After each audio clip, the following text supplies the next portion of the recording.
Pourquoi le ciel est bleu? Pourquoi les bateaux flottent? Est-ce que les perce-oreilles percevent vraiment les oreilles? Pourquoi les abeilles piquent? Pourquoi le soleil se couche? Pourquoi le monde n'est pas juste? Pourquoi? Pourquoi on se pose des questions? Depuis toujours, les hommes se posent incessamment des questions. Chaque être pose constamment des questions. Le monde sera continuellement peuplé de questions. Mais toute question mérite-t-elle une réponse? D'ailleurs, cette question mérite-t-elle une réponse? Si nous sommes là, cher jury, bien sûr que oui. Imaginez, une question est comme un sachet de thé. Ce thé se diffuse dans chaque recoin, dans chaque encoignure, dans chaque particule. Une fois qu'une question est posée, elle se répand dans chaque esprit de ceux qui croiseront sa route. Alors même si vous n'êtes pas amateur de cette boisson, imaginez donc. Une fois que l'eau brûlante est versée sur ces feuilles de thé, un formidable parfum en émane. Il attend sa réponse. Oui, celui-ci ne demande qu'à être bu. Sans cette réponse, il perd son principal intérêt. Alors comme le thé qui mérite donc d'être dégusté, toute question mérite une réponse. À quoi bon récolter, acheter ou faire infuser du thé s'il n'est pas bu? À quoi bon poser des questions si elles ne méritent pas de réponse? Qu'en pensez-vous? Les hommes auraient arrêté d'en poser depuis longtemps, non? Chaque question est un sachet de thé. Chaque question mérite une réponse. Bon, ce n'est pas tout, car vous allez me dire, cher jury, vous avez déjà posé une question avec ce sentiment désagréable, fumeux, fumant, de rester sans réponse, de rester seul avec votre question. Mais si vous n'aviez pas l'impression de vous trouver face à une réponse, face à quoi étiez-vous? Face à ceci, le silence. Mais le silence est une réponse. Sûrement pas celle que vous attendiez, sûrement pas celle que vous espériez, sûrement pas celle que vous souhaitiez. Mais c'est une réponse. Alors oui, toute question mérite une réponse. Si vous n'obtenez pas de réponse dans les paroles de quelqu'un, vous la trouverez dans son silence. Vous ne trouverez pas une réponse, mais votre réponse. Elle se trouve peut-être à l'intérieur de vous, cachée, enfouie au plus profond de vous-même. Vous n'aviez juste pas cherché au bon endroit. Ou bien vous n'êtes pas prêt à l'accueillir. Trop forte, trop frappante, trop triste, trop dure ou trop complexe. Ou bien trop vrai. Alors croyez-moi. Attendez, soyez patient. Si on boit du thé trop chaud, on se brûle. La réponse viendra, mais plus tard. Le propre des questions qui vous apparaissent parfois insolubles ou sans réponse est d'être justement usé par la parole, usé par la réflexion, usé par le silence, usé par le temps. Tout cela dans un seul et unique but, trouver une réponse. Même si après tant de réflexion, vous n'avez pas trouvé votre réponse, que votre thé est froid. Ne vous inquiétez pas, il peut se réchauffer. Sinon, faites-en du thé glacé. Et d'ailleurs, c'est excellent le thé glacé, mais ne l'abandonnez pas. Alors, cher jury, prenez votre temps. Une question mérite une réponse, mais pas forcément immédiate, imminente ou instantanée. Elle ne disparaîtra pas comme une bulle de savon qui s'écrase au sol. Peut-être sa forme se modifiera, tout comme un nuage se distend pour former un lion, un clown ou une théière si vous avez un peu d'imagination. Mais votre question sera toujours là, prête à accueillir tout ce qui viendra ajouter une petite pièce à ce puzzle infini qu'est sa réponse. Alors oui, toute question possède son puzzle de réponses, avec une pièce, deux pièces, trois pièces ou un nombre incalculable de pièces de puzzle.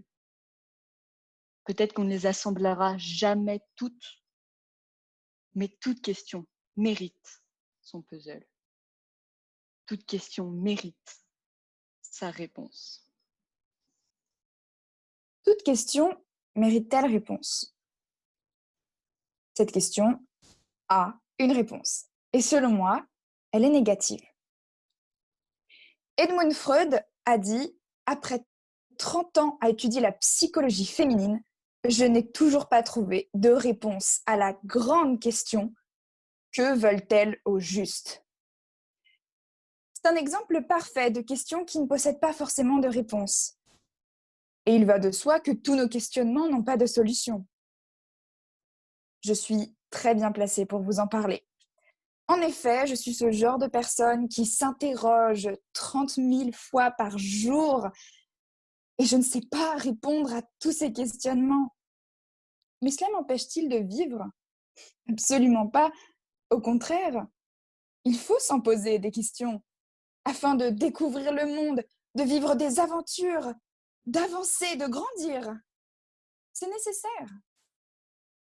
On a toute une vie et des heures d'ennui pour se questionner sur nous-mêmes. Donc, des interrogations sans explication, il y en a des milliers d'exemples. Par exemple, que va-t-il se passer demain? Nous ne sommes pas Madame Irma, voyante à la boule de cristal, nous ne pouvons pas prédire l'avenir. Et si nous pouvions, si nous étions des devins, et que nous savions absolument tout sur le bout des doigts, alors pourquoi vivre?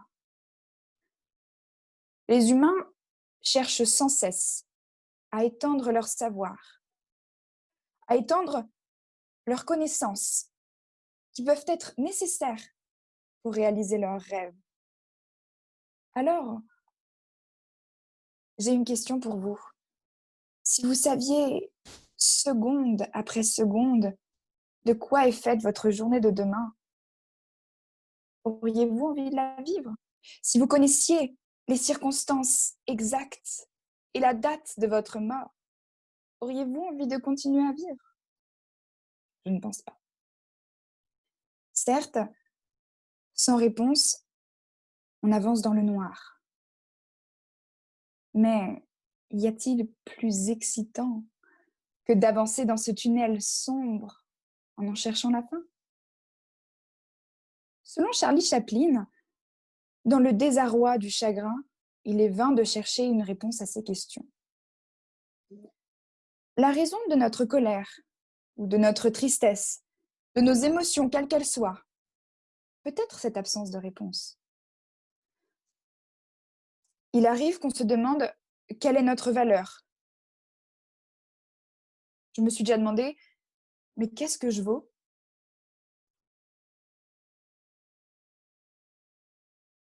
Et à ce questionnement sans retour, sans solution, je me suis d'abord énervée parce que je ne comprenais pas. Puis ensuite, je me suis rendu compte que j'étais triste parce que je venais de réaliser qu'il n'y aurait pas de finalité à cette interrogation. Alors, s'il y avait une réponse, si cette question méritait une réponse, alors aurions-nous des sentiments? Passerions-nous de la colère à la tristesse, de la tristesse à la jalousie, de la jalousie à la joie? Sans ces questions, sans réponse. Pour conclure, je dirais que vivre dans l'ignorance, pas totale, bien entendu, parce que nous savons répondre à quelle est notre couleur préférée, pour ma part le rouge.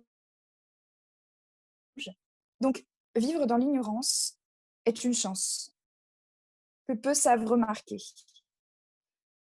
parce qu'elle donne envie, continuellement, de continuer à découvrir le monde. Ma contradictrice a fini par dire que vivre dans l'ignorance était finalement pas si mal que ça. Bien sûr, comme elle l'a dit, pas dans l'ignorance totale. Pourtant, un proverbe japonais disait que le silence du sage est plus instructif que le bavardage de l'ignorant. J'ai envie de vous dire que même si vous avez l'infime impression que votre question ne mérite pas de réponse. C'est qu'elle est pour le moins intéressante. Et je pense que l'ignorance ne vous aidera pas si vous ne vous posez pas ces questions.